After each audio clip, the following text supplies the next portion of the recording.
रूस को अंतरिक्ष में बड़ा झटका लगा है। रूस का मिशन लूना 25 क्रैश हो गया है।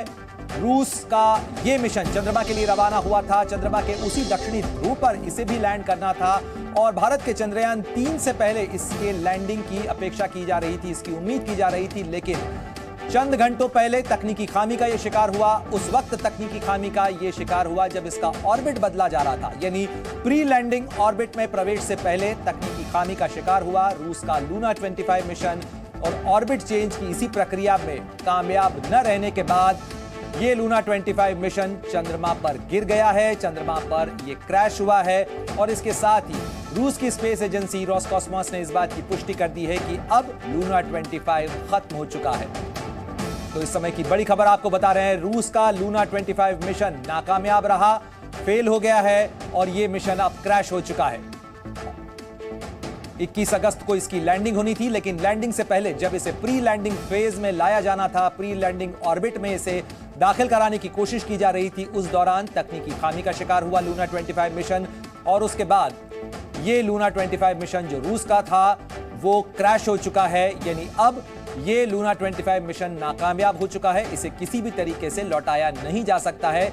और इसके बाद रूस की जो एजेंसी है रोसकॉस्मोस, उसने इस बात की पुष्टि कर दी है कि लूना 25 मिशन अब खत्म हो चुका है। यानी अब सारी नजरें, दुनिया भर की तमाम स्पेस एजेंसीज की नजरें इस समय लगी हैं चंद्रयान 3 पर, जो कदम दर कदम करीब बढ़ रहा है लैंडिंग के, और दक्षिण ध्रुव जो चंद्रमा का है उस पर इसकी लैंडिंग होनी है। तो लूना 25 के साथ क्या खराब हुआ, क्या हुआ, यह आपको बता रहे हैं। तो ऑर्बिट ट्रांसफर में नाकाम हुआ लूना 25 और थ्रस्टर इसके फायर नहीं कर पाए। यह एक बड़ी वजह थी जिसके कारण यह ऑर्बिट अपना नहीं चेंज कर पाया। ऑनबोर्ड कंप्यूटर में इमरजेंसी के अलार्म दिए गए और उसके बाद चांद से टकराकर क्रैश हो गया लूना 25।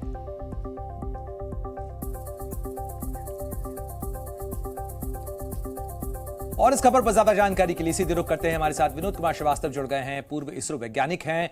श्रीवास्तव जी, जिस तरीके से कहा जाए चंद्रयान 3 कदम दर कदम करीब पहुंच रहा है, वहीं रूस को बड़ा झटका लगा है लूना 25, यानी जो प्रोवन टेक्नोलॉजी थी, जिनके पास दावे किए जा रहे थे कि उनके पास जो तकनीकी सिद्धहस्त है वो मौजूद है, लेकिन लूना 25 क्रैश हो गया। क्या कुछ हुआ होगा सर?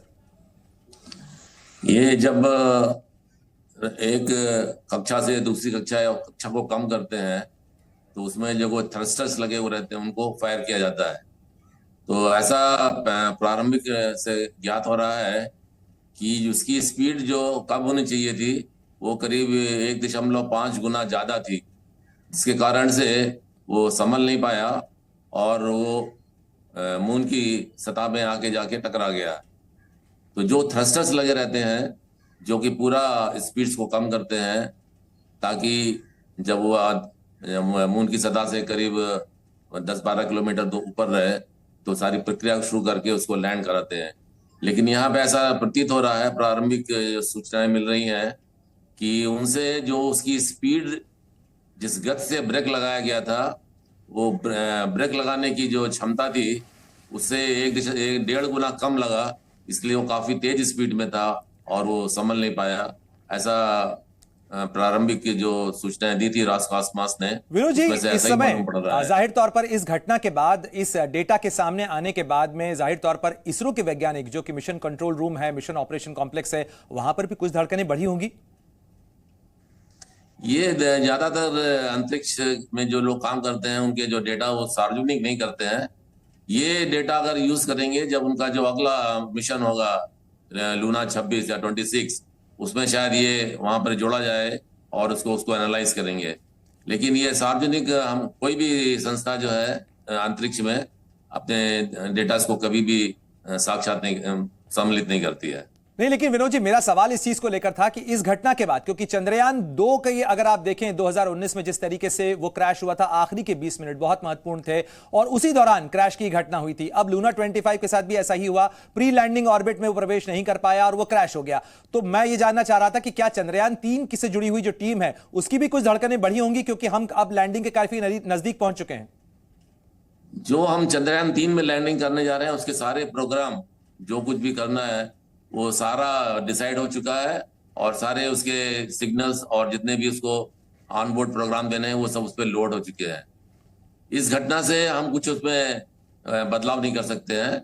जैसा कि आप सोच रहे होंगे ऐसा कुछ नहीं होने वाला है, और जो हमारा प्रोग्राम है हम उसी के मुताबिक ही काम करेंगे, और समय के अनुसार जो गति है और जितने समय थ्रस्टर फायर होना है वो सब उसी हिसाब से किए जाएंगे। सर, इन दोनों अंतरिक्ष प्रोग्राम की लगातार जो है इनका कंपैरिजन हो रहा था। 10 अगस्त को लॉन्च हुआ था लूना 25, जल्दी पहुंचना था, रूस के पास वो तकनीक भी थी, लेकिन वो फेल हो गया। जबकि चंद्रयान 3 अगर आप देखें 14 जुलाई को वो लॉन्च हुआ और वो धीरे धीरे स्टेप बाय स्टेप आगे बढ़ रहा है। तो क्या कहा जाए कि हमारी जो तकनीक है या इसरो ने जो मॉडस ऑपरेंडाई अपनाई वो कहीं ना कहीं एकदम कदम फूंक फूंक कर रखते हुए हर स्टेप को बड़ा कैलकुलेट करके ली जा रही है? नहीं, हमारा जो प्रोग्राम है, जितने जितने हमारे पास में बाहुबली रॉकेट हैं, जितने सक्षम है, और कंट्रीज के पास में स्पेशली रशिया के पास में बहुत स्ट्रांग है, वो उनका उपयोग करके जो हम पृथ्वी की 6 परिक्रमा करने के बाद में हम बाहर निकल के चांद की ओर गए थे, उन्होंने उसको उचित नहीं समझा, क्योंकि उनके पास में बहुत ही शक्तिशाली सेमी क्रायोजेनिक रॉकेट था, जिसके कारण वो बाहर निकल गए। तो वो एक तरह की टेक्निकल विशेषता उनके पास में है, जो हम लोग भी तैयार कर रहे हैं। हो सकता है आने वाले 2-3 वर्षों में हमारा जो बाहुबली रॉकेट है उसकी क्षमता बढ़ा दी जाएगी, और वो भी RP1 या केरोसिन और लिक्विड ऑक्सीजन चलेगा। तो हमको लगता नहीं है कि अगर हम आगे इंटरप्लेनेटरी मिशन में काम करेंगे तो उसके लिए हमको पृथ्वी की परिक्रमा नहीं करनी पड़ेगी, और हम भी हो सकता है कि सीधे। सर, आज मध्यरात्रि के बाद जो है इसरो ने डी बूस्टिंग भी की चंद्रयान 3 की, और उसके साथ ही अब से कुछ देर पहले जो लैंडिंग का टाइम है वो भी चेंज किया गया है। अब 6:04 का वक्त होगा जबकि चंद्रमा पर लैंडिंग होगी चंद्रयान 3 की। ये जो बदलाव है, ये जो 6:04 का टाइमिंग का बदलाव किया गया, ये आखिर क्यों और कैसे किया गया? देखिए, जब कोई भी सैटेलाइट किसी की परिक्रमा करती है, तो जब प्रोग्राम शुरू में बनाया था, जब वो की उस समय उसकी गति को हमने लिया था, और हमने एक कक्षा ली थी। जैसे कि हमको पहले बताया गया था कि हम 100x100 के कक्षा में जाएंगे, और हमने उसमें ये वेलोसिटी से जाएंगे, करीब 2 से 2 किलोमीटर पर सेकंड से कम की वेलोसिटी में हमारा चंद्रयान घूमेगा। लेकिन आज की परिस्थिति में जब देखा जाएगा तो जो 100x100 था वो थोड़ा सा ऊपर नीचे है, ±5 किलोमीटर में, और उसी हिसाब से गति भी थोड़ा बहुत बदलाव आया होगा। उन सबको कैलकुलेट करने के बाद में डिसाइड किया जाता है कि कब से जब नियरेस्ट पोजीशन में होगा मून में 25 किलोमीटर के रेडियस में, जबकि हमने पहले 30 किलोमीटर सोचा था, तो उसी हिसाब से डिसीजन लिए जाते हैं, और वो समय कैलकुलेट करने के बाद में सार्वजनिक किया गया है। सर, अब अगर बात की जाए तो अब लैंडिंग का ही फेज बचा है चंद्रयान 3 के लिए। अगर चंद्रयान 3 की लैंडिंग की बात की जाए तो अब कौन से चरण बाकी हैं, अब कौन से स्टेप होने वाले हैं? अब सबसे महत्वपूर्ण चरण तो अभी लैंडिंग का ही होगा, जबकि आपको ब्रेकिंग सिस्टम काम करना है। चंद्रयान अपना जो इसकी हॉरिजॉन्टल वेलोसिटी है और उसकी लैटरल वेलोसिटी है, जो कि पिछली बार थोड़ा कंट्रोल में नहीं आ पाई थी, इस बार और बहुत सारे एक्सपेरिमेंट्स किए गए हैं ताकि लैटरल वेलोसिटी और फॉरवर्ड वेलोसिटी को कंट्रोल में रखा जाए। उसके लिए बहुत सारे सॉफ्टवेयर मॉडिफाई किए गए हैं और बहुत सारे एक्सपेरिमेंट्स किए गए, ताकि ये दोबारा जो चंद्रयान 2 में त्रुटि रह गई थी वो इसमें ना हो पाए। तो अब सारे के सारे प्रोग्राम जो कि पहले बताए गए थे चंद्रयान 2 के लिए कि हमारा 15 मिनट का जो आखिरी का बहुत ही क्रिटिकल होगा, वो अभी भी उसी में है। लेकिन हमारे चेयरमैन साहब ने बताया हुआ है कि हमारे कम से कम 2 रॉकेट अगर काम करते हैं और भी थोड़ा सिस्टम में अगर बदलाव हुआ, तब भी हम सफलतापूर्वक चांद पे लैंड करेंगे। सर, एक बार फिर अगर आप दर्शकों के सहूलियत के लिए बता पाएं कि इस बार हमने चंद्रयान 2 से ज्यादा क्या कुछ बेहतर किया है कि ये लैंडिंग सॉफ्ट लैंडिंग भी हो सके, इंपैक्ट से किसी तरीके का नुकसान भी नहीं हो, और क्या क्या इंश्योरेंस इसके अंदर किए गए हैं, यानी क्या क्या वो तकनीकी सुनिश्चितताएं की गई हैं इसके अंदर?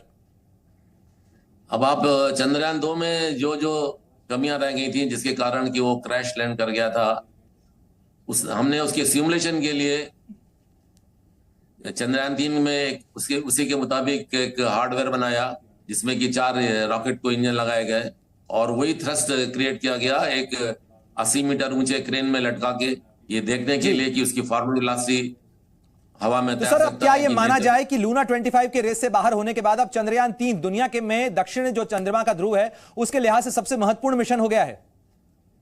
जरूर सही है, क्योंकि अभी सबकी होड़ इस बात पे लगी हुई है कि हम सबसे पहले ये बताएं कि पानी जो कि वाकई में जो लिक्विड फॉर्म में या सॉलिड फॉर्म में मिल सकता है, उसकी होड़ लगी हुई है।